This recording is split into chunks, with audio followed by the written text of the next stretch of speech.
We are live. We are here right now. It is Fight IQ presented by RotoWire, bringing you the UFC 298, I believe it is, fight show, breaking down the entire 12-fight slate from Anaheim, California. Being at the top, of course, by the return of Alexander Volkanovski taking on the most powerful puncher in the division, one of the scariest fighters in the division. It is Ilia Topuria. Co-main event, not quite as exciting. Only one title fight on this card, which I was kind of hoping for two of them, but that's all right. We'll get to everything, including another return of a fan favorite in Robert Whittaker taking on Paulo Costa, who I'm sure a lot of people didn't think would make it to this card. But for right now, that fight is still on. We do have some news in case you missed it. I would say in the last hour or two, Justin Tafa is out of his fight against Marcos Rogerio de Lima, and Junior Tafa, his brother, 5-1 fighter, is in on the fight 1 day's notice to take on Pazao. So let's see if Pazao can manage to screw that up. If anybody could, it would be him. But anyway, before I get too far ahead of myself, I'm going to introduce our panelists here. He is anything but a burden to us here. It is Drake, and of course, you know Joe Sun Tzu at the bottom there. And let me kick it to Drake first. Pay-per-view card. I think some of us on the panel maybe like it a bit more than others from a fan perspective. Let's say from a fan and a DK perspective, how do you see UFC 298, and what are your general leans for this card? I think this is going to be a wildly high-scoring card with the amount of potential finishes that we could have. But overall, I mean, it's really exciting. There's going to be a lot of exciting fights, and anytime that I get to watch Volkanovski fight, I'm happy. Yeah, agreed. I like Volkanovski, like him even more. That he's genuinely funny, which you can't say about most MMA fighters, but did put out the that skit with the sports betting company over there, and then carried it on at the press conference, which was also funny, because I do think Topuria is trying a little too hard in this spot. There's no real drama here. Topuria is trying to make it so, and then Topuria at the press conference said, "Oh yeah, get up," and then Volk struggled to get up as if he were an old man, which I thought was very funny. So I'm looking forward to that fight in a number of ways. But what about you, Joe? How are you seeing this card? Yeah, so we're burying the lead here a bit, and I apologize in advance if I break out into a coughing fit. I am a bit under, but we're going to plow through this. I think Topuria's mouth is writing checks that his fighting ability is not going to be able to cash. I think the recency bias is so overrated. We get a fighter who is routinely 6-1 against the very best in the featherweight division, fighting, Topuria, who actually not too long ago got rocked by Jai Herbert, up a weight class, but still got rocked by Jai friggin' Herbert. I love Volk at -125. I don't get the Topuria love. I will own it if this doesn't work out for me, but I don't know how you just can't run to the window with both hands and pray to the MMA betting gods that people are putting money on Topuria and giving you a gift of -125. So I'm going to be betting Volk with both hands. I'm going to be betting him in parlays. I'm going to be betting him straight up. I'm probably going to be betting more money actually in wagers than in DFS. Now, I don't know if DraftKings sponsors. I know RotoWire sells data to DraftKings, but DraftKings has got a boost for UFC 298, maximum bet 100. The boost is a parlay boost. It's based on the number of legs in the parlay. I believe a 3-fighter parlay is a 20% boost, and it goes up from there. So that's something to take advantage of if you're looking to bet and do a parlay. Yeah, absolutely. I guess we can talk about the main event a little bit here. I was just gonna my thoughts are basically, I won't get into technical breakdowns yet, but my thoughts are basically I remember, it wasn't too long ago everybody was analyzing every nook and cranny of Volkanovski film like it was a pruder, oh, look at that footwork, look at the feints and all this, and now he loses up a weight class to the champion there, and we're all on 10 days notice. On 10 days notice. Yeah, on 10 days notice too. And I mean, it doesn't make sense to me either, just from that perspective. There are other technical reasons why I think Volkanovski is the play, but let's not get too far ahead of ourselves. Let's first say that you can try RotoWire content. RotoWire, www.rotowire.com/free, 10-day free trial, no credit card required. Check out my content, Drake's content, all of our content, MLB stuff coming up, all good stuff. And that said, let's just move right onto the card.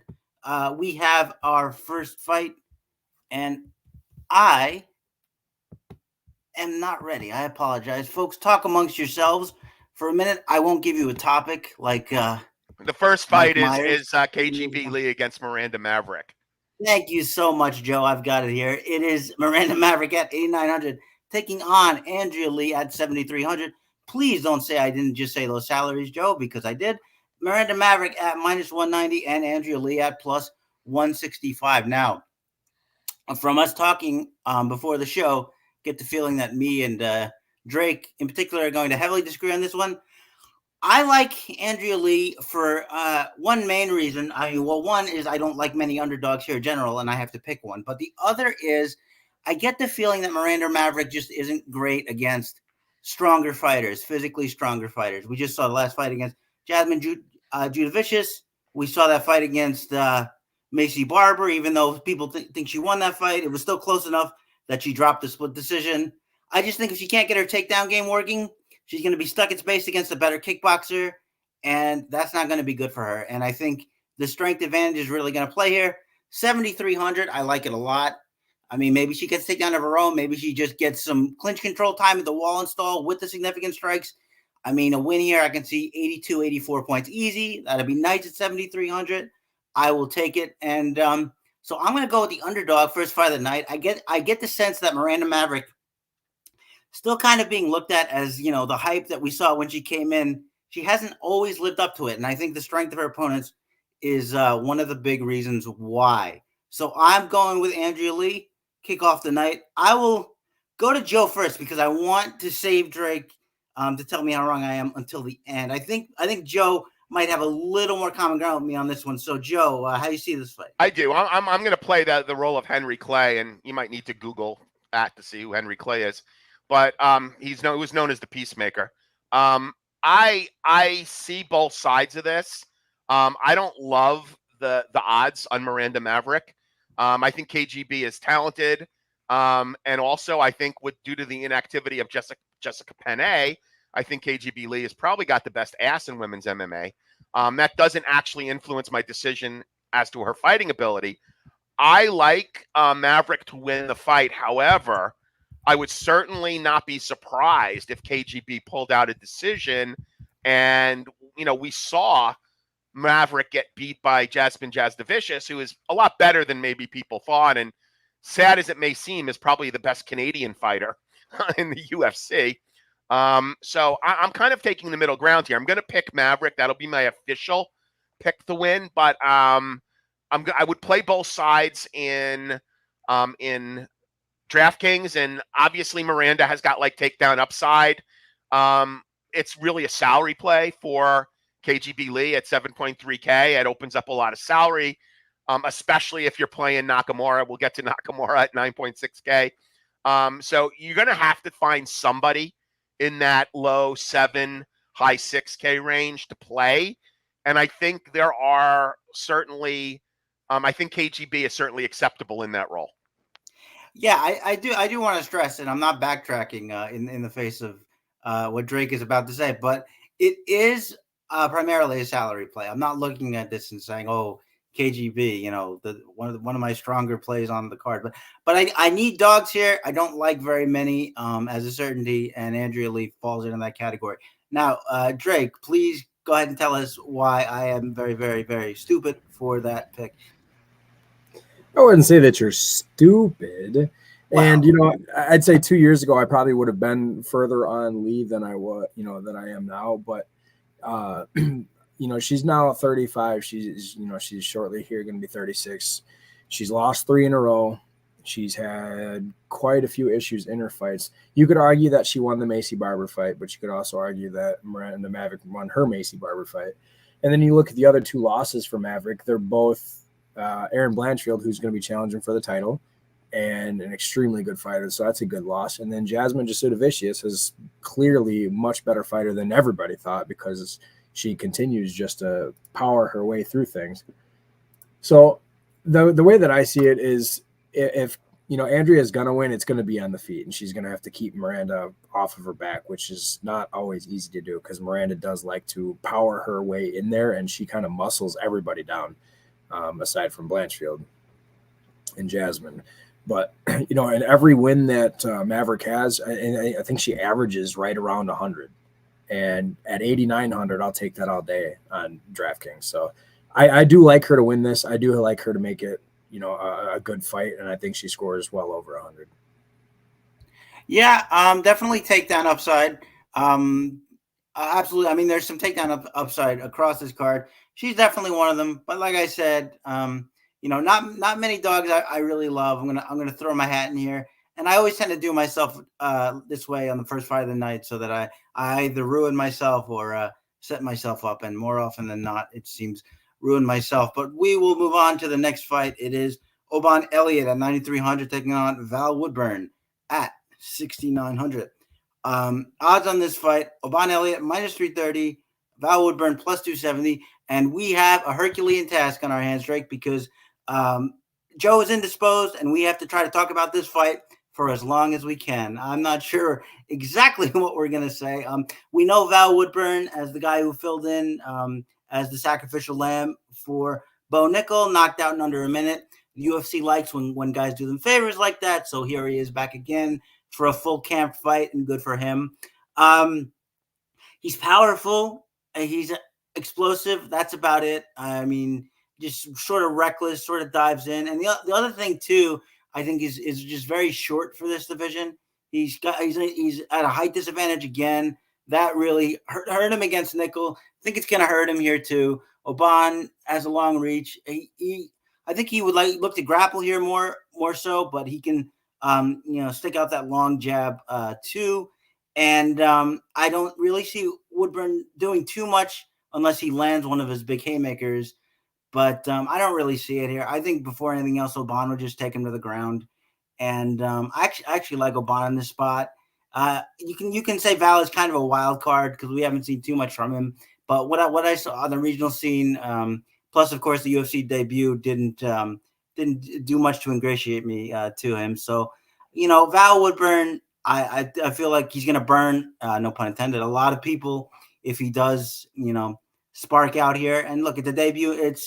Val is not technically a debuting fighter, but it's a debuting fighter versus another one. So anything can happen. But I'm just so not impressed with Val Woodburn. So I got to go with Oban here, and we'll kick it to Drake first on this one. Do you see anything different here, or is that kind of how you're looking at it? No, you summed it up perfectly. I think it's Woodburn by first round knockout or Elliott by complete and total domination. Woodburn's a low-level fighter. He hasn't done anything spectacular. In his debut, he was knocked out by a non-striker.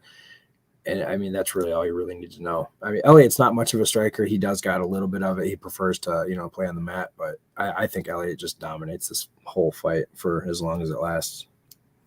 Yeah, I would agree. I mean, I might be a little testy in those first few exchanges when they're the freshest. But once he gets past that, I think this is going to go according to plan. What about you, Joe? Are you seeing any big fireworks in the second fight here? Yeah, so I don't know if you guys happen to be on Twitter today, if you followed the whole camp of Elliott saying how they thought the fight was at 185 and he had to cut 28 pounds in 24 hours. And it was all a big joke. Like, it was all a big joke. And they showed a picture of him, like, lying on the floor with a towel on his face. And then he weighs in at 170.5. So it was all a joke by but people were believing it. Like they were outraged. Like, did they share a brain cell? How does the camp not know what weight the fight's at? I thought that was hilarious. Someone I respect a lot in this industry thinks that Elliott is a fraud. I was looking at taking a shot on Val before I heard that. And that sort of reinforced the fact that, at least in GPPs, I think you stay away from this fight if you're playing cash games. But in GPPs at 6.9K, that just opens so much up. So I'm actually going to take a flyer on the dog here. I don't love this fight, so I'm not saying lock it in, but I think the dog is live here.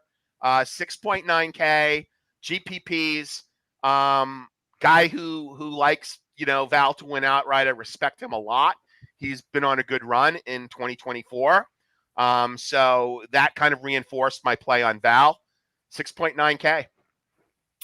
Yeah, 6.9K. I mean, it goes without saying, GPP only, right? I mean, you're not putting him anywhere else. And if you want to take that shot, I can see it. We are on a shorter card, especially since from the ones we got lately. There's 12 fights here, so like I don't hate it. It's not like Val's going up against a proven product here, but I don't know how many lineups I'll have Val in out of 100 if I made 100, but I might take a couple. I might take a couple swings, but it's Oban for me. But I definitely respect the move there. It reminds me of a Chris, younger one real quick point, non-fight related. This is mainly a DraftKings pod. We don't talk about FanDuel all that much, and I just want to let people know that the Micro Millions MMA is the $3 contest this week, where it's 20K on top. I know that different people play different levels, and I know that 600 can be a lot of money to a lot of people, but if you were looking to make an investment in this card for $600, and the good part about playing 150 lineups is you're not going to lose every lineup. You're going to get some of your money back. Like, a friend of mine, Mike Buddha, he does MMA for RotoGrinders, and he played the Micro Millions version of the NBA last night, and he put 600 in. Actually, it's 450 for MMA. Sorry, it was 600 for, and he got 660 back. So, yeah, he didn't hit any of the top prizes, but it was a 10% ROI on one night. And if you're looking to try something, if you're looking to play with mass entry, $450 with 20K on top is not the worst contest to play. So, off my soapbox, back to the fights. Yeah, no, that's a good note there. I feel like we were talking about FanDuel a little more, but when they took away, the takedown defense, they got a lot less interesting, and I kind of stopped playing. And they can't use real fighter profile picks. Yeah, no, but I actually like that. It reminds me of like an old NES video game where they have the sprites up there. But all right, let's get on to the next fight here, which is Danny Barlow at 8,700 taking on Josh Quinlan at 7,500.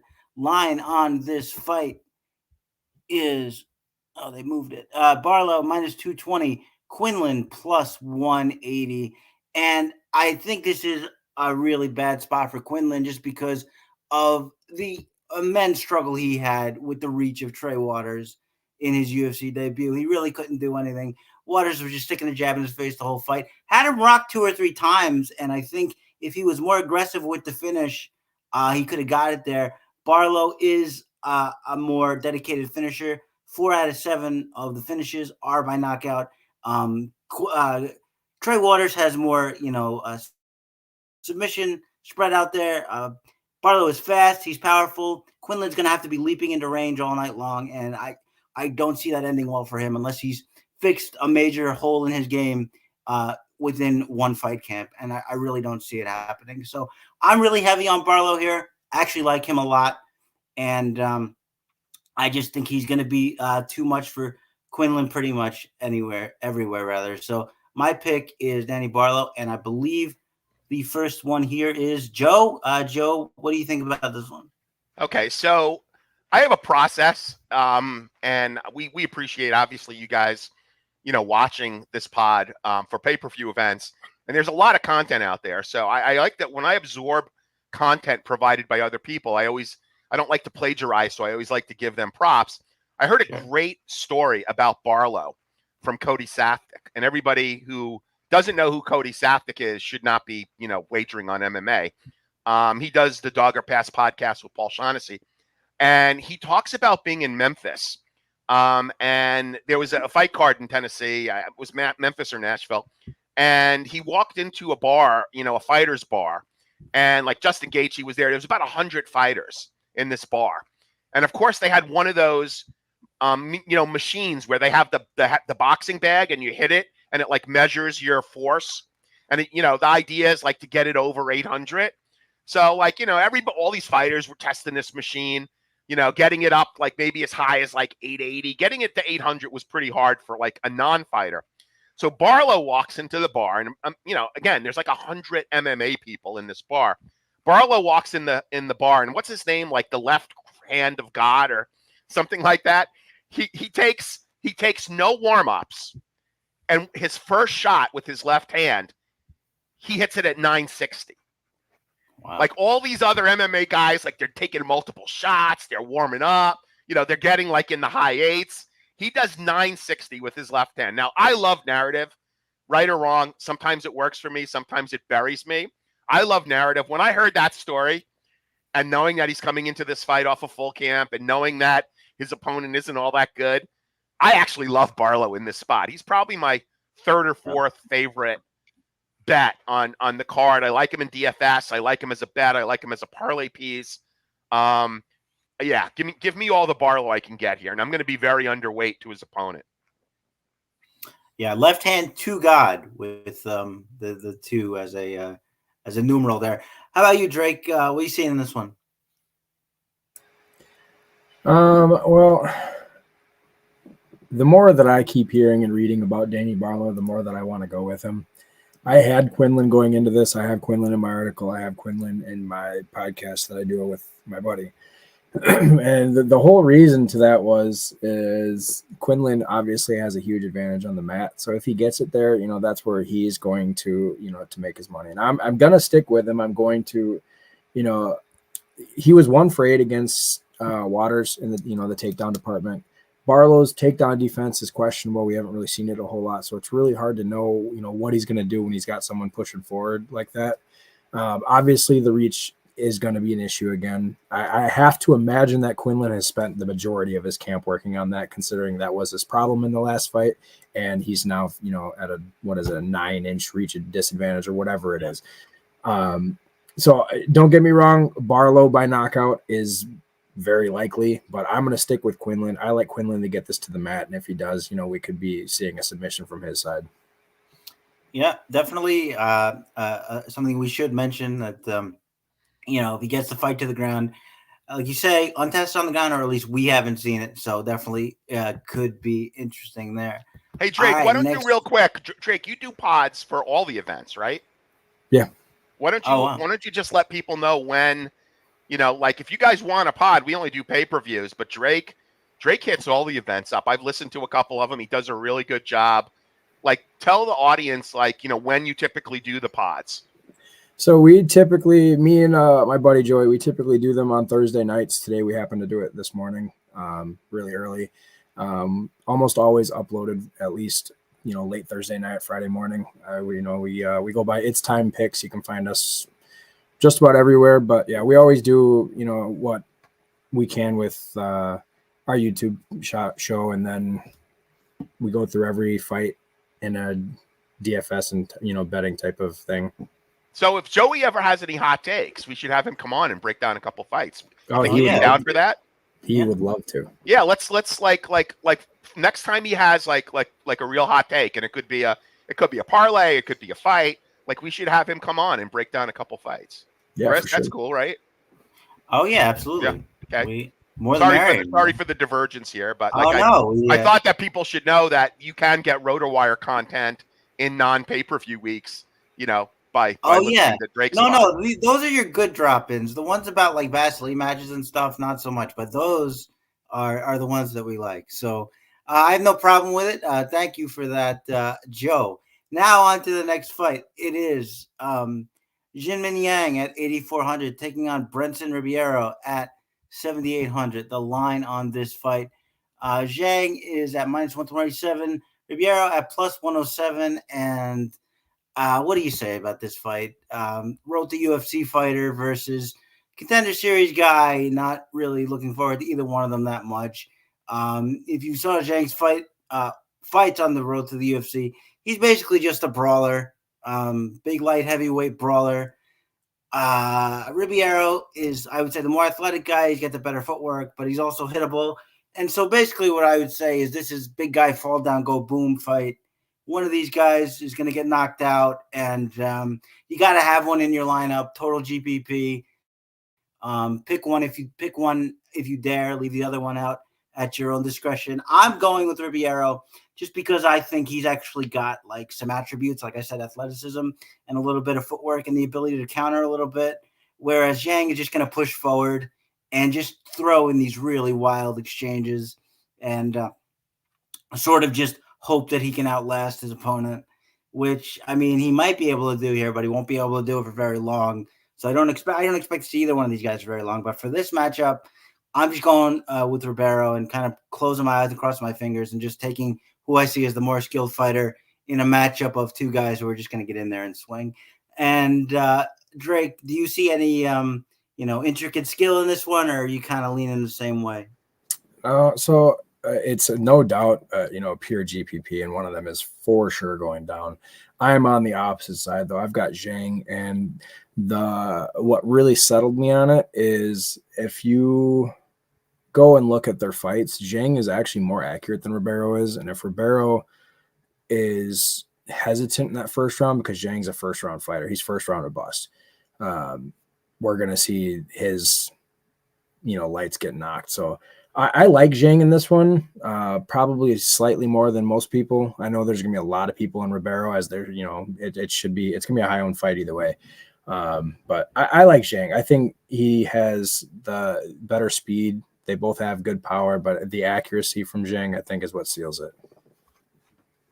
Yeah, I mean, I can definitely see the first round just being the quick start and spark him out. But otherwise, I don't know. Like, he just walks forward with the chin up a little too much for me.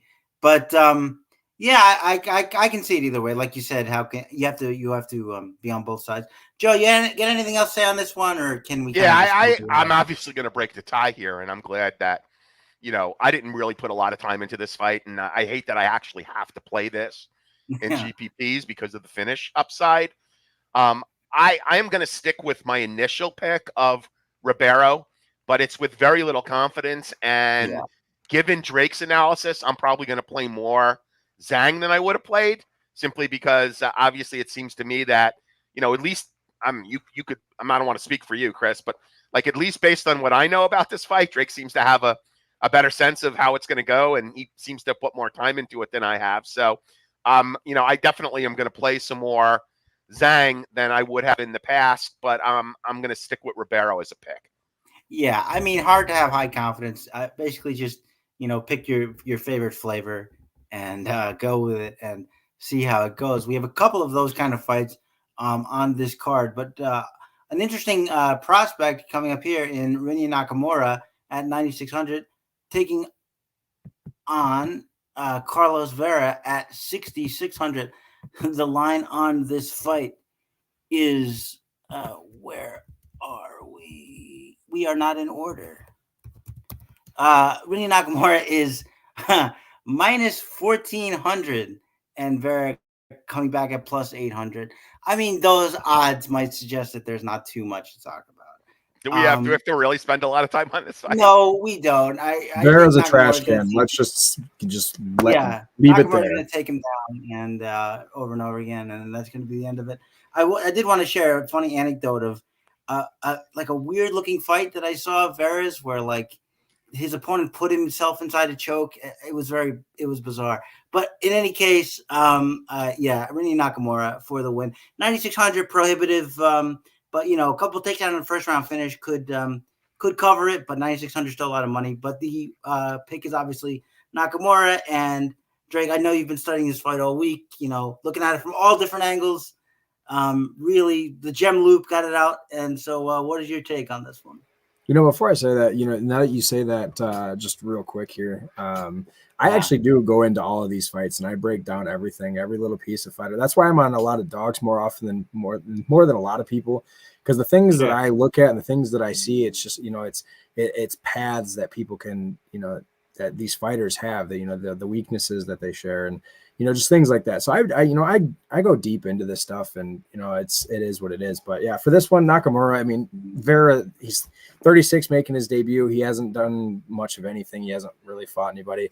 Nakamura is, one of the top prospect coming up, and he is amazing. He is such a complete fighter. I fully expect him first round and done. Yeah, absolutely. Joe, add to the pylon if you would. Yeah, so I don't think it's a question of who's going to win. I think it's more a question of, to play or not to play. If we're thinking that this card is going to be rife with finishes, 9.6K, you really do need a first round finish, and if not like inside the first minute, or a lot of ground control, number of takedowns and knockdown. Obviously it's a cash lock. But everybody is going to play him, so it's almost like a wash in cash. So, you could build half your cash lineup by stacking the main and then putting Nakamura in, and then you figure out what to do with the rest of your salary, which I think a lot of people are going to do, by the way. So that's the big question here, is to play him or not to play him. I would certainly, I'm not sure what ownership projections are, but I would probably be at ownership, maybe a slightly under ownership. Just because I agree with Drake. I think there's going to be a lot of finishes and a lot of high scores, and 9.6K is mighty expensive. Yeah, it's a good point, especially on a high finish card. Do you really need to invest all that salary? But like you said, Joe, I think that is the only consideration in that spot. Not so much who is going to win. Okay, now we have our change that I talked about at the top. It is Marcos Rogerio de Lima at 8,500, taking on now Junior Tafa at 7,600, the brother of Justin Tafa. And the line on that fight is Rogerio de Lima at minus 210, Junior Tafa at plus 180. And my breakdown of this fight previously was just like, every time I project Rogerio de Lima to win, it's never with a lot of confidence. He's the ultimate glass cannon. He never does as well as you think he's going to do in his best matchups, and in his worst matchups, he just gets knocked out immediately. So it's hard, but coming from that light heavyweight, he did retain all that speed, and he still has it. And I like that, and I like the wrestling and the grappling. I have to take that here against Junior Tafa, who did a good job stuffing takedowns against Muhammad Usman, but once he got to the floor, it was 12 minutes of total control time, and I think Rogerio de Lima's, I think, too good of a jiu-jitsu player from top to let him survive on the ground for 12 minutes if it gets there. So you got to pick Pizarro, especially on a day's notice. Everything that's going on, like I said, if anybody could mess this up, it's Pizarro, because he tends to lose in wondrous and exciting ways. But you can't do anything else here. You just have to go ahead and pick Pizarro. If you want to get really bold, and GPP flyer, because it is him. And these guys are a boxing family with a boxing, background. That's fine. I won't be doing that. I'm going with Pizarro. And Joe, is there anything different here, or how are you playing this with the card shakeup and the? Yeah, so it's interesting because I immediately heard in a couple discords that I peruse that everybody's now thinking that De Lima is a free square on DraftKings. I don't know if I would go that far to say that De Lima is a free square, because he finds a way to snatch defeat from the jaws of victory. That's kind of his MO. And honestly, Tafa has got to be loose as a goose going into this fight. Like, he's doing the UFC a favor. He has trained with his brother, so it's not like he's like coming off the couch, right? He's been training with his brother. He's obviously, in Anaheim, so like he's got nothing to lose here. So I am going to have a few shares of him. I don't think De Lima is quite that lock, but it also would not surprise me if he's not now going to be one of the highest, if not the highest owned fighter on the slate at his. What did we give the salaries, Chris? We did. Should I give them again? Please, for my benefit. Yes, sir. It is De Lima at 8,500 and Junior Tafa at 7,600. Yeah, so at 8,500, he's currently minus 198, minus 200. I think Like he's going to be 210, really yeah. popular. So, and that line might go up. So, yeah, I don't think he's the free square. Watch out for ownership. If you really want to be contrarian, go under market for ownership on DeLima and go up ownership for Tafa. And then if Tafa just comes in really loose and catches him with something, you're going to be really happy in GPPs. But official pick is DeLima. I think you brought up a good point that I put on the screen earlier. These guys are brothers, so they're going to know what's going on with each other. So if Justin Toff is hurt, and I hadn't considered this, if Justin Toff is hurt, Junior's going to know about it, and I doubt they're going to be contacting him literally for the first time the day of, like they would with some other fighter. He's probably going to have more intimate knowledge than your average fighter would be. I don't know how much that sways my decision ultimately, but I do think it's something interesting to think about, if nothing else. Drake, how do you see this? So to add on to that, Tafa is actually scheduled to fight next month, his brother, Junior. So I'm not quite sure that is the case. I don't know how many people look ahead, but yeah, he's scheduled to fight next month at the Apex. I think it's March 23rd. So I wouldn't look into that too much, but you can for sure know that he's at least somewhat fresh because his fight camp would have started already. That said, DeLima got knocked out by Derek Lewis. Obviously, last fight, it was immediate. It was, 33 seconds into the fight. That was the first time he had been knocked out since 2012. All the rest of his finished losses have come by submission, and I don't see Tafa submitting him, and I actually don't see him knocking him out in this one. I did have Justin Tafa by knockout because I trust his brother a little more than Junior. I don't think Junior is as polished, and he definitely does not have the takedown defense that his brother has. So this is going to be DeLima walking forward, put him down, submit him. It's probably going to be quick. Yeah, no, I agree. But I don't trust Pizarro to go to a wrestling game plan either. I mean, he has sparingly, but I don't know. I think maybe, but I think even slugging it out, I agree. He probably would still have the edge, but well, you say that, but then if you look at the fight before Lewis against Cortez Acosta, Cortez Acosta is a pure striker, and DeLima went to the well, and he scored 3 takedowns in that fight. I fully expect it to be much like that, except I don't think Tafa does anywhere near as well as Acosta did. Right. Yeah, no, it's a good point. And that was the fight I was thinking of. And it is the one time. And like you said, it is the pure striker. So we can expect that he would go back there again. So Pizarro, but Pizarro. Next fight is Amanda Lemos at 8,300 taking on Mackenzie Dern at 7,900. Line on this fight, Amanda Lemos at -120, Mackenzie Dern at +102. And I'm really mad at Mackenzie Dern because her entire career, I have picked against Mackenzie Dern. Every fight. I don't like her. She doesn't get takedowns. She doesn't have striking. Every fight. I went against it against the Andrade fight because Andrade had just been so reckless lately. Andrade found a little bit of control and a little bit of patience, and that's all she needed. It was just the bloodbath that we knew it could be if Andrade performed optimally, but we didn't know that she would. And now she gets another sort of athletic, kind of tie striker, also physically strong, also lost to Andrade with that submission, that standing arm triangle choke. So that is kind of a because Mackenzie Dern does look for tie-ups and things. I think that's kind of more of a fluke than anything. And I might be flopping back and forth between Dern for a few fights until she shows me other stuff, because I know you can't get too much off of one performance, but she just looks so bad. And we are getting to the higher level strikers now, and the takedowns have never been that good. The striking has never been that good. It looked a little better for one fight, and then regressed again. So I have to go with Lemos here. I don't see Dern. What I will say about Dern is she gets at least 1 or 2 opportunities per fight. It's just a matter of what she does with them. And as in the Andrade fight, especially, she was rushing when she got those clinch situations. So I don't know if she was nervous or what. But I mean, if she rushes again, these fighters now they're not as good at jiu-jitsu as Mackenzie Dern are, but they're good enough to, get back to their feet if you rush or you don't take your time on a position. So I have to go with Lemos here.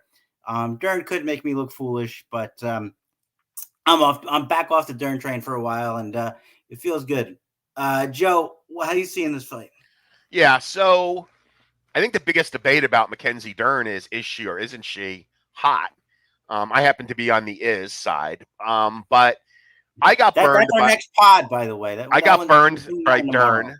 That actually rhymes, burned by Dern. I got burned by Dern badly in her last fight, and what I didn't know, and I think it's worth bringing up here, is being such a narrative guy as I am, I did not know that she either had fired or did not train with Jason Perillo, her striking coach, for that fight.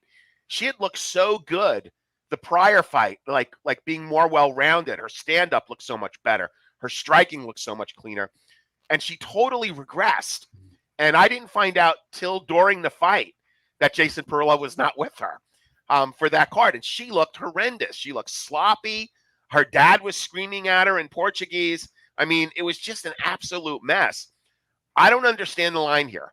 I mean, Lemos, yes, I get that she's older, but she's such a much more rounded fighter than Dern is. Now, it worries me that someone is seeing something that maybe I'm missing. You know, Dern is plus 110. I don't know that she needs the money. Maybe she does. I've been seeing her with some other guy. I know she's paying for a divorce. Maybe that's it. But at plus 110, I don't necessarily get it. I think she's going to be played because plus 110 at what, Chris? 7.9K. Yeah. I think she's going to be played. I think, look, if it's really simple. If Lemos can keep this fight standing, she wins hands down. I don't see any way that Dern could win this fight unless she gets it to the ground. And even if she gets it to the ground, she's got to sink the sub in, right? Like, I think that's how Dern wins this fight. And can she do it? Absolutely. You know, she doesn't have wrestling takedowns. She has jiu-jitsu takedowns. She looks to do sweeps, trips, that type of stuff. So I'll have a couple shares of Dern in case she does manage to get this down to the ground. But I mean, I don't know. I don't know what to think. I don't know why this line isn't wider. Sometimes you see lines and they're too wide. Like, I don't think this line is wide enough. I don't really understand it.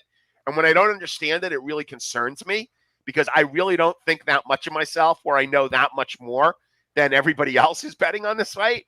But I'm going to have to pick Lemos here. I'll have some shares of Dern for salary relief and for the chance that she actually gets the sub. Also, if you're looking, I don't know what the sub prop is on this fight, but if you're looking at maybe to bet this fight, you take Dern by sub. Take a little sprinkle there, but I'll pick Lemos, and I'm really confused at the line. Yeah, I share the same trepidation every time there's a fight that I think should be lined a little further away, and it's that close. I go, well, what's going on here? Am I just about to get really burned here? I always let those thoughts creep in. Ultimately, I do what I want, and it turns out being wrong most of the time. Drake, how about you? How do you see this one between the Submaster and Amanda Lemos? This one hurt because this will be the first fight that I go against Dern. Welcome to the dark side. But I am. And one is she's taking this fight on somewhat short notice because Suarez was supposed to fight Lemos. And had that been the fight, we would see Suarez probably at 9,700 on DraftKings because this fight would have just been a cakewalk. Now, you go to Lemos's last fight, she got her ass kicked against the champ. And you go to Dern's last fight, she got her ass kicked against Andrade. The difference is that Lemos can probably take a much better punch than Dern can, and she can dish it definitely better than Dern can. So, I mean, it's like you both said, it's Dern by submission or Lemos by any other way. And there's a lot of concern with Dern on her side because, one, she was knocked down 4 times in that fight. That's a huge red flag. It wasn't that long ago. It's less than 6 months ago, I'm pretty sure. Let's see. Yeah, it was back in November. So, I mean, she's had hardly any time to recover from that. She's got all sorts of going on in her personal life. And it's not anything that I'd want to, even try to fight with. So I got Lemos by knockout. Yeah, I agree. I think, and it was hard to go by knockout because she hasn't been getting knocked out. But I think, sometimes it only takes a little one fight for the dam to break. And I consider the dam to be broken until further notice.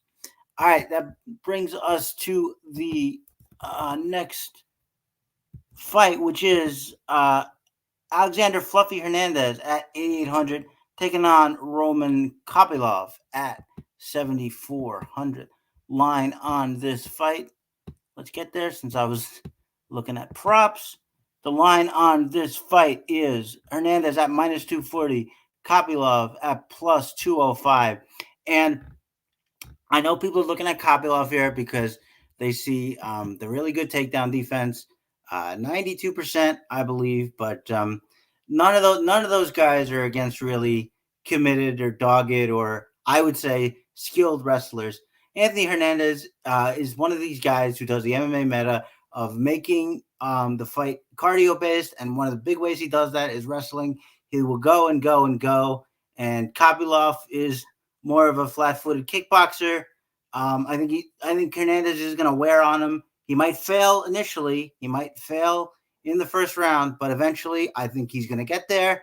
And at a salary under 9,000, it's going to pay off. If he even does, if he has to pick it up in round 2 and start there, he's still going to pay off at that salary. So I love the motor of Hernandez here. I believe at least 116 DraftKings points in each of his last 3 fights. I mean, it's just it's too much. It's too much not to go with here. In any case, Kopylov, I don't think he's going to be able to withstand the barrage, and so I got to take Fluffy Hernandez in this one. And I believe we start with Joe. Joe, how do you see it? Yeah, I love me some Fluffy here. He uses cardio as a weapon, like like our friend Marab, who's coming up. And I mean, as a purple belt, he submitted a fighter who is nicknamed the Black Belt Collector in jiu-jitsu. Like, I never thought I'd see the day, and it was purely based on cardio and him having worn down his opponent. I like him here. Look, I think Kopylov is good, and I'm going to have a few shares of him, but I really like Fluffy. This is like one of my top bets. It's a parlay piece. Definitely tying him up with Volk and Marab. So yeah, I mean, give me Hernandez here. I think this is a good matchup for him. I think he can get it to the ground. I think he can, get a lot of ground control time. And if he wears down Kopylov, maybe even get a late finish. But I definitely like Fluffy here. Yeah, I agree with you. I just have to say one thing, because I don't like when people bring up that submission. I mean, yeah, he did it, and the guy is who he is, but he was so tired, I give myself a 50-50 shot of being able to sub him at that particular time. So I don't know if that is exactly the feather in the cap that a lot of people make it out to be, but, a good win is a good win, and I do like him here as well. Drake, what about it? How are you seeing this fight? I am heavily favored towards Fluffy. Yes. There's a number of reasons for that. I'm going to dig in a little deeper here. Obviously, 6 fights in the UFC for Kopylov. Those first 4 wins, all by knockout, rounds 2 and 3. They're all against primary brawlers, people that like to get in his face, people that like to fight in the pocket. Go to the first 2 fights he had in the UFC with Roberson and Duraev. Well, that changes the game a little bit. There is a wrestling threat in that, in that fight. And if you watch prior to the UFC, Kopylov, anytime he faces a wrestler or a grappler or somebody that's strong in that, he tends to fight slower. That should deter pretty much everybody from any type of DFS for Kopylov, because that's just going to lead to an insanely low score. That said, he is also not the greatest at takedown defense. Yes, he has a 92%. Well, he hasn't faced a grappler yet, at least not really. So this is going to be a huge test for him, but I fully expect Fluffy to chain takedown. It's going to be the same thing with our boy Merab Walashvili in the next fight. And these are 2 guys, that I love for DFS and betting for that matter. Yeah, I agree. I think he's got to be one of your pillars, along with, as you say, coming up next, but we will get to that. But before we get to that, we are going to take a short break for our audio-only podcast listeners. And we're back. I hope everybody enjoyed their break, freshened up, because we are progressing on, and we are on the main card. And it is, as Drake alluded to, Merab Dvalishvili at 8,600, taking on Henry Cejudo at 7,600. The betting line on this fight, Merab at -260, Henry Cejudo plus 220. There's a lot of things to dig into here. I'll let Joe get in on the bulk of the narrative with Henry saying if he loses this fight, he's going to retire, and what that might mean. What I would like to say is that Henry Cejudo, I believe, was taken down once in his UFC career before his last fight with Aljamain Sterling, who then took him down 4 times, and I think the reason for that, he was way more stationary than we've seen him in the before. Like when Henry Cejudo got on that run right before he beat DJ and beyond, what really marked it was like the karate style that he used. He was up on his toes. He was bouncing. He was quick. He was very flat-footed in that fight against Aljamain, and I just don't like it. I think that Dabalishvili is just going to put a pace on him. He's just going to outwork him. It is true that Aljamain had to work hard. I believe he had to do 12 or 13 takedown attempts, but we've seen Dabalishvili do 30 or 40 and not even get tired, literally. So that's not much of an issue. I just don't see what Henry's going to be able to do to him. I think that eventually he's going to wear Cejudo down, get those takedowns. We haven't really seen Cejudo off his back. A lot of high wrestlers are not great off their backs because they never get put there. He's going to see it now. I don't think he's going to be able to do much with it. I expect this to be much more of a classic Merab performance than something you saw with, say, Jose Aldo, where he couldn't take him down and I believe scored like 78 points. I believe this gets way more into the 100 and beyond range, and I actually really like it, and I think it's going to be curtains for our friend Henry Cejudo if he is indeed serious about retiring after this fight. But I'll kick it over to the boys here. Drake, how you seeing this one? Walishvili is another fighter that I have been on since he debuted in the UFC. I've been on him every fight, and I will continue to stay on him. I fully expect him to have the belt after his next fight. On the Cejudo side of things, I don't like that R word. I know a lot of people don't like it. Anytime retirement comes up, it puts a lot of question marks out there. There's also speculation that Cejudo is hurt. It's not confirmed, but there is a lot of speculation about it, which worries a lot of people. If he is, then, well, more cause for concern there. But I like Walishvili a lot. He scores so well. I mean, 2 of his last, 3 fights, he's had almost 170. And it should just be more of the same here. I don't know how Cejudo is going to deal with the pressure from Walishvili. It's his cardio is insane, and it's just going to be constantly in his face. Yeah, no, I agree completely. And I do, like I said, I do think this is a diminished Cejudo. I did see those hurt rumors. I don't know how credible they were. I'm not calling anybody who said them. Lester Fabiola just said I didn't know who those people were, so it's hard for me to sort of take their word on it. But either way, I do think Cejudo is in for a bad time here. Joe, showing the love here, anytime, buddy. Yeah, first and foremost, though, Chris. Yeah. How would you be okay with having 2 Joes on the same pod? I mean, well, that would, I might just call you Sun Tzu, or we haven't called call you me Sun Tzu. We haven't Drake, called you Chick you know this guy. So You know Joe. Is he 100% Italian? I'm guessing by his last name that he's Italian. He is a lot of things. Oh, okay. But he's partially Italian at least, right? I think so. Okay, so that's another thing we have in common. Where are you going with that? I'm half Italian. I mean, I assume he's 2 Joes, Italian. I mean, there's a lot. Okay. So anyway, back to the fight. I have to say my favorite fight, now, was this in 2023? I can't even remember. My favorite fight to watch in a long time was the Merab Yan fight. I mean, just to watch someone win a fight by using cardio as a weapon. And you could just see the way that Yan deflated after Merab kept coming and coming and coming. Now, I don't know if this is going to be like a $150, $160 Merab performance. I don't know that we're going to see that here. But I do think that Cejudo will be tough at least early on. And remember, this is only a 3-round fight, right? So I do see Merab winning the fight. I like him a lot. I love him as a bet.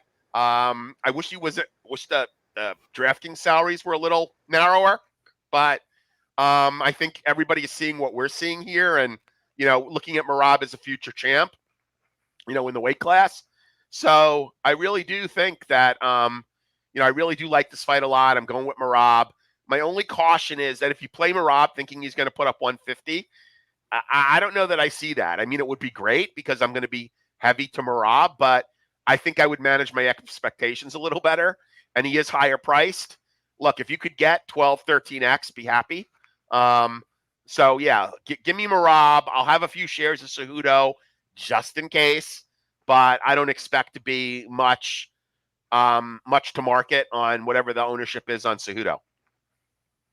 Yeah, I think there's really only one way to go. I mean, the only time we've ever seen Merab in trouble was a puncher, and unless you're counting that Simone fight where he was just kind of out scrambled, and then he knocked himself out, which I don't think a lot of people know. That he knocked himself out before he was put in that choke, and that sort of led to it. So I'm heavy on the Dvalishvili here too. I don't really see what Cejudo can do, and that I think is the long and short of that one. One more quick thing to add that. Oh yeah. With Cejudo, I think one of it, you brought up the whole flat-footed thing, and I don't think it's going to be any difference here. Him coming back after nearly 3 years off or whatever it was, I mean, those 3 years were huge, Ed. He fought well against Sterling. There's no doubt in my mind that he could still have good fights, but I don't think it's going to be wins against the highest level in the division. Right, yeah, and he's one of those guys who he either wants that or bust, and so I think it has to be bust from here on out. But we'll see. Moving on down the main card, it is Ian Gary at 9,100 taking on Jeff Neal at 7,100. Line on this fight: Ian Gary minus 250, Jeff Neal plus 210, and I almost got to a point this week where people were making me feel guilty for picking Jeff Neal because it was like, oh, what, you just hate Ian Gary? No, I just like Jeff Neal. I always have, actually. I don't know if you remember, but Joe, do you remember when you and Brett, remember when you guys were doing the Patreon thing for a little while? Yep. You asked the question, who was going to be the next welterweight champion? I guess you guys read out questions. And I said Jeff Neal. And this was months and months and months ago. And actually, he had a bad loss after that, and I was kind of iffy on my pick. I am now fully back on it. I love Jeff Neal. I love his speed. I love his pressure. I love how he mixes his targets, and I love how he can hang in there. Like he really put on a good showing against Shavkat. Shavkat ultimately picked him apart. We know the story, but I really think he landed some good shots in there, and I think he beats a lot of fighters that night. He just doesn't beat Shavkat because I think Shavkat is going to be something special. And he's got some work to do to catch up to him. But I really like Jeff Neal. I really like the speed. And again, I like the weapons. Ian Gary, I don't think I think there's been a bit of overcorrection on Ian Gary because I think when he first came in, people were like, oh, what's this? He's a joke, blah, blah. Let's see him do that. Now he's cleared a few hurdles, and it's clear that he can fight, and it's clear that he's tough, and it's clear that he uses that range well, and all of that is all well and good. But I just like Neal's pressure more, and I don't think Neal's going to quit. And I think that, look, we've seen Ian Gary get hit hard before, and Jeff Neal, when he is in that finishing position, he finishes. And I think that's going to be the case here. So for the salary especially, I have to take Jeff Neal. I think this is going to be a great fight. One of my favorites of the card, of course, precluding the main event, but I have to take Neal on this one. And I believe we are going to Drake first. Drake, how you seeing this fight? Before I get into mine, I will say that Joey's lock of the week, because we do a lock dog on our show, his lock is Jeff Neal. So, all right, Joey. I was on Jeff Neal at the beginning of the week. I actually was on Jeff Neal until yesterday. And I switched my pick after watching a bunch of tape on Neal, and there's a lot of worries and concern for me going against Gary, primarily due to his range, his kicks, and just the overall fighting style of Gary. Yes, Neal did look good against Shavkat. He obviously looked very good against Luque.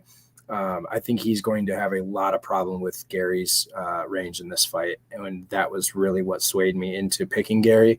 I don't really like this from a DFS perspective. I'd much rather go with Neil for DFS, but I will side with Gary to get the win. Yeah, the range is going to be an issue, and I have to say he uses it better than I thought in subsequent fights. When he first came on, I was like, is he kind of just this tall man defense guy? Is he more James Vick than? But no, he uses his range really well and definitely has some power. So it definitely, I'm not without concern, but still do like the hands of steel. Joe, how you see this fight? Yeah, so I just found out in our private chat that Drake's partner Joey is also from New Jersey, which is a surprise to me. If you're still watching, dude, like tell me where in New Jersey. We got to get together and watch some fights, man. All the East Coast boys. Yeah, I'm going. I live in Oakland, by the way. I'm going with Neil here. I'm going to take a flyer on Neil. First and foremost, it seems like Gary is more of a social media guy, and should focus more on fighting. And let's be honest, like I don't care that his wife is older than him. She is a smoke show. I mean, she could be older than him. I could care less about that. But he like had the shirts printed up with Neil's mugshot on it, and like all this stuff. I think Neil has fought better competition. He has a win over Bilal Muhammad, actually going back a couple of years, but he does have a win against Bilal. I think he's fought better competition in his career. I think this is a pretty decent spot for him. I understand Drake's concerns, and I wouldn't go as far to call him my lock of the week. But if you're looking for a few dogs to play, he is the third least expensive fighter on DraftKings, and you can really, really, really build some great lineups when you're starting with 7.1K. Like you could really, like I was just playing around while Drake was speaking. I did hear you, Drake. I was playing around building some lineups, and I'm like, holy cow, like I could really build some nice lineups using Jeff Neal as an anchor. There's so many different ways I can go. So I expect to be very liberally exposed to Jeff Neal. I'm going to be above ownership because there's not many dogs that I think have a legitimate chance on this card. And this is one that I think does. I also like Val Woodburn at 6.9K, and I think he looked really good at weigh-ins, by the way. So I like a couple dogs like really at the lower end of the spectrum, not so much the dogs in the middle, which is kind of surprising to me. So you could build some really nice lineups at 7.1K. So I'm going to take a shot with Neil as well. Yeah, and I think that's important, but not only the salary, but the option to really do something with that salary. Like I picked Andrea Lee at 7.3K, but she doesn't have like a 95 point upside. We understand that. Jeff Neal could, he could go in there, really throw some strikes, get a knockout, and really break the slate. So that's definitely a point in Neal's favor there. All right, moving on to the co-main event. It is Robert Whittaker at 9,000 taking on Paulo. Why don't they call me Baracchini anymore? Costa at 7,200. The line on this fight, it is Robert Whittaker at minus 230. Paulo Costa at plus 190. And let's just take a few minutes of celebration that Paulo Costa has not, I repeat, has not pulled out of the fight yet. He is fighting tomorrow, as far as we know. It looked pretty good on the scale, if I do say so. And I'm picking him here. And I'm picking him here because I don't like the fact that a guy like Whittaker can just go out and get trucked. And I know that Drake likes him, and maybe he expects it. But I don't like that he can just go out there and get trucked by a guy like Dricus du Plessis. I think the time off affected him. He hasn't been super active in any case after that fight. And Paulo Costa is a guy who's going to come after you. And he's going to come after you with big strikes. And if Whittaker's not that guy anymore, if he doesn't have his distance management, if he's not ready for the onslaught, then I think he's really going to get hurt here. I don't think Paulo Costa is going to give him the time to play with range and sort of like find it like he did in the Marvin Vettori fight. I think he's just going to come after him. And I think he's got a good shot to knock him out again. This might signal, if I am correct, might signal the beginning of the end for Robert Whittaker. Maybe. I don't know what that means because I would like Paulo Costa to be a little more active. He just called for a title shot if he wins, and everybody's getting crazy. But in any case, I like the power of Costa a lot. I've always liked Costa. I mean, I know he froze up a little bit against Izzy and then got stopped in, kind of a bad fashion. But if he does if he fights how he should fight, then I really think he's got a chance for a knockout here. So my pick is Costa, and we're gonna start with Joe first because Drake is shaking his head, and I want to let him stew over there for a little while longer. So we will start with Joe first. Joe, how you seeing this one? Yeah, so Costa, a lot of people don't know, has a really lucrative endorsement deal with the Catholic Church. He was going to be a poster boy for the rhythm method due to all the times he's pulled out of fights. I knew so that I was I was kind of thinking that, he would pull out again and get that, solidify that endorsement deal.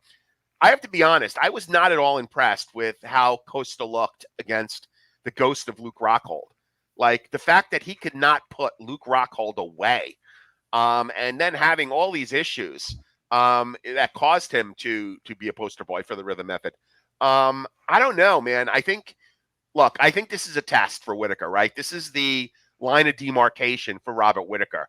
If he can't get through a guy like Costa, then I think it's time he hangs it up, or maybe goes to PFL and tries to win $1 million. I don't know. I'm definitely on Whittaker here, but in all honesty, it's not a fight that I love to play on DraftKings because I could see it actually going to decision. And if it goes to decision, I don't know that there's going to be a lot of scoring. Now, I would love to see Whittaker put on his singlet here and go out and wrestle and not subject himself to Costa's power. And then if he does that, he can score, right? But I don't know. I don't know how. I'm not going to have a ton of this fight in DraftKings, but I'm definitely picking Whittaker. All right, there's a couple things I would say about the Rockhold fight. First of all, it's just a different fight. I mean, you could say, yeah, it's Rockhold and he's chinny, you should knock him out. But the body kicks, which Rockhold has always had good body kicks, were really giving him trouble. He's not going to have to face that kind of rangy kicking game here. And that was kind of an end of a period where it was like, well, maybe the guy's going to just retire. And then all of a sudden he had this fight. Here, I think he's actually preparing for this. I think he's going to be ready. That's just speculation on my part, of course. But we'll turn it to Drake for the definitive answer here. How are you seeing this fight? I think that Costa gets made a fool. So I also do not like this fight much for DFS purposes, but I love it for betting. 1 second. Whittaker always fights very smart, and if you can remember back to the Whittaker Dreykus podcast, because I was on that, I was the only one that had Dreykus, and I was the only one that had Dreykus at RotoWire. So that was the first time I did not go with Whittaker, and I've taken Dreykus in all of his fights, but that's whatever at this point. Whittaker is still only 33. He still has plenty in the tank. He's still technically in his prime. Dreykus comes at you with a shit ton of pressure and wild strikes, and it's a very unorthodox fighting style that most people struggle with. Even Sean Strickland, who is very defensive and technical, had problems with it. So I'm not going to hold that against Whittaker here. Costa, his injuries, the fight against Rockhold, he's got so much going against him. There's just no way in hell that I would trust him in this fight. His only shot is that knockout, and I honestly don't think he even gets close. If you go watch the fight, Whittaker Vettori and Costa Vettori, it's a night and day difference in how the two fought each other. Whittaker is much, much better than Vettori when it comes to striking. I don't know how Costa gets in there. Yeah, no, he definitely has the range game. I just don't know. I just don't know if he can find it anymore. It's another one of these things where he's going to have to show it to me because, I mean, I know it's hard for me to convince Drake, and I guess most people now because he's the champion that Drake is. The Drake pressure thing is not more than like Drake is just being awesome. But I just think, what I will say is that, and correct me if I'm wrong, Drake, but I don't think even you had the knockout coming. I don't think many people saw, even if you were picking Drake, I don't think people saw the knockout coming. And that's kind of what worries me, is that we didn't really see that in and out Whittaker. We didn't really see that range management all that well. Yes, he put it on Sean Strickland, and Strickland's good at defense too. Chris, did you think Drinkus won that fight? Did you think he won the fight? Did I think he? I have to remember. No, I gave it to Strickland 3-2. Yeah, so did I. I didn't like everybody. I didn't really say much about it because it wasn't a robbery. It was close enough where I would agree with that. You can't complain who you're going to give it to, but yeah. So I'm just going to go ahead and say that if Costa fights the way he can, let's say the way he fought Yoel Romero, for example, I don't really think Whittaker will be able to stand up to that, but we shall see. There's certainly a lot of question marks there. And that brings us to the main event. It is Alexander Volkanovski to retain his featherweight title at 8,200, taking on Ilia Topuria at 8,000. The line on this fight, Volkanovski minus 130, Topuria plus 110, and I kind of alluded to it in the open, but it wasn't that long ago where we were crowning the city kickboxing guys and Volkanovski specifically as these, pioneers of movement and feints, and oh my God, look what they can do, and look what he was able to do to Max, and now he loses a fight up a weight class to somebody who could be, on the pound for pound list right now, and we're on 10 days notice. On 10 days notice, as Joe corrects again, which should never be left out, that he's going to lose his featherweight status, where no featherweights haven't really been able to touch him. I don't really see that. Look, Ilia Topuria is a good boxer. He's a very good boxer. He's very good at rolling shots, but he likes to stand and throw in the pocket. And he got tagged by Josh Emmett a couple of times. He's a very tough guy, We know that because he ate a flush head kick and somehow did not die while up a weight class, and actually came back and won the fight against Jai Herbert, as Joe mentioned earlier. So we know how tough he is. I just think Volkanovski has too many tricks here. He's going to be the way slicker striker. He's not just going to go in there and brawl with Topuria. He's not going to let the pressure of Topuria get to him. And what would be interesting here is if Topuria tries to wrestle. That would, I think, make this fight more interesting. I think if this fight stays on the feet, I just think it's Volk's world all day. We haven't seen Topuria fight anywhere near the level of striker. As much as I love Josh Emmett, and I'm a big Josh Emmett fan, he's a guy who stands in there and relies on his power and athleticism. And if that doesn't work, if you're a little too clever for that, he's gonna get picked apart. That's what happened there. That's not Alexander Volkanovski. Alexander Volkanovski is too clever in there, too quick. He figures out his opponents and he breaks them down. He's gonna have 5 rounds to do it, and I think he's gonna do it. He's going to put it on Topuria here, and I think a lot of people are gonna be in for a rude awakening because I think the old man still has some tricks. And so Volkanovski all day. And I believe we start with Drake for this main event. Drake, how are you seeing this one? Yeah, I love all the people that are flocking towards Topuria. Keep putting your money on him because it makes the bet better for Volkanovski. Look, Topuria doesn't, honestly speaking, he doesn't even deserve this shot yet. He really doesn't. His best win is his last one against Emmett, but Emmett is, there's a lot of holes in his game. And then his next win before that was Mitchell, who Emmett just happened to knock out. And Mitchell had a stomach virus, by the way. Yes, exactly. So, I mean, there's not a whole lot that Topuria has actually done. Joe mentioned it earlier. Topuria has just been running his mouth, and that's really all that he's been doing. Volkanovski, he has not lost at 145, and it's like everybody forgot about it, and I don't know why. He's beaten Holloway 3 times. He beat TKZ. He beat T-City. He beat all of these guys. He's beaten everybody. And there is absolutely no reason to think that he has lost anything. That last loss that he got knocked out in, like you said, 10 days short notice, he had no camp. No, he wasn't training for anything. He was literally at home drinking.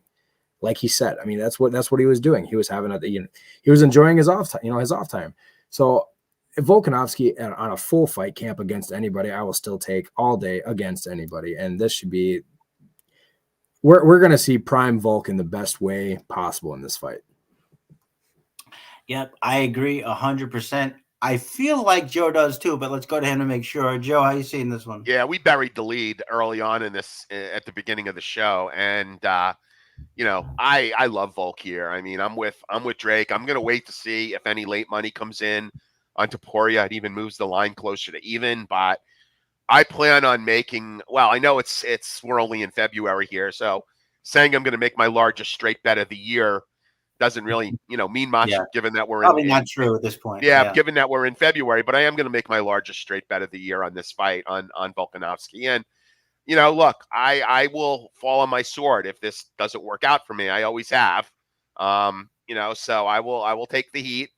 If he doesn't, we're not charging you anything for this, so I won't feel too bad.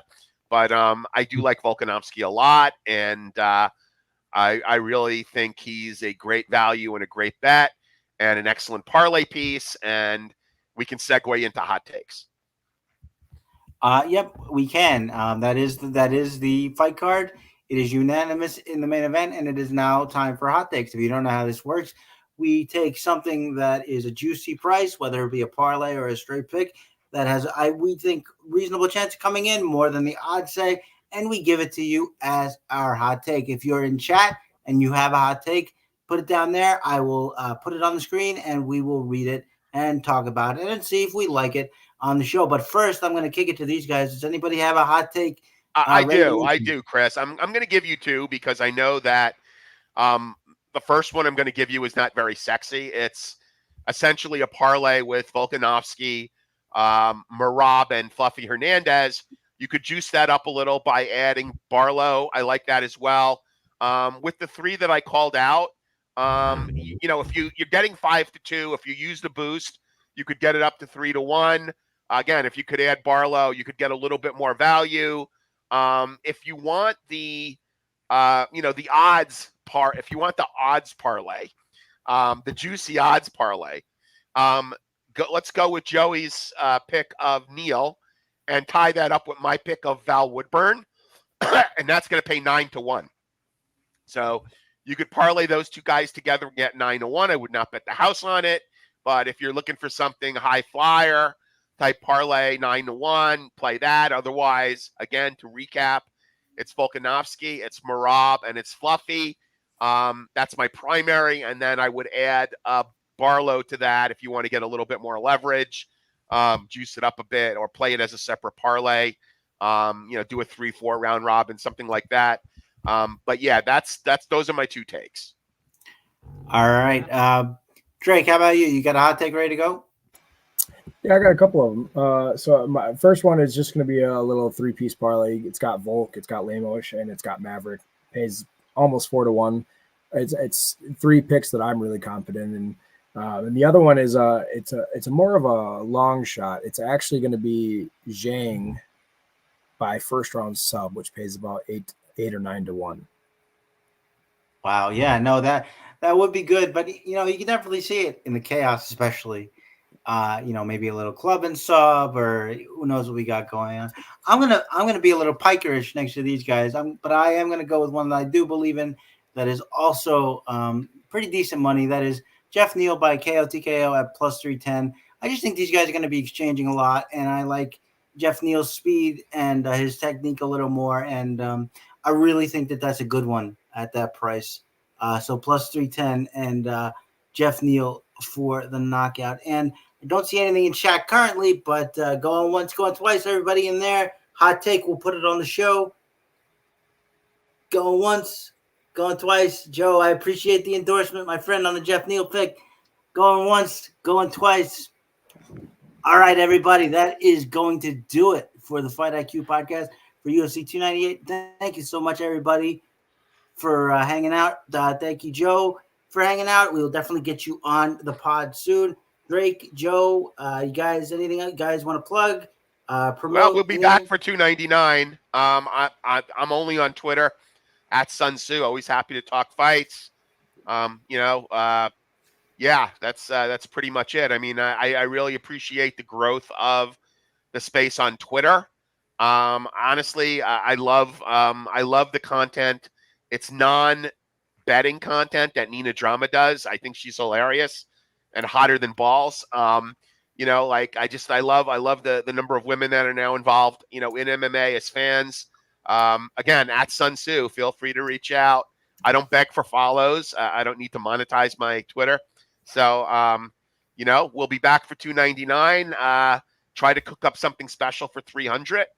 Not sure if I could make it out to Vegas for that, but you know, maybe if I win one of these contests that DraftKings has in their Rainmakers program, I'll be out there for that. But otherwise, probably not. So yeah, man, that's it. Peace. Absolutely, absolutely. Drake, anything you want to plug? Anything you want to say?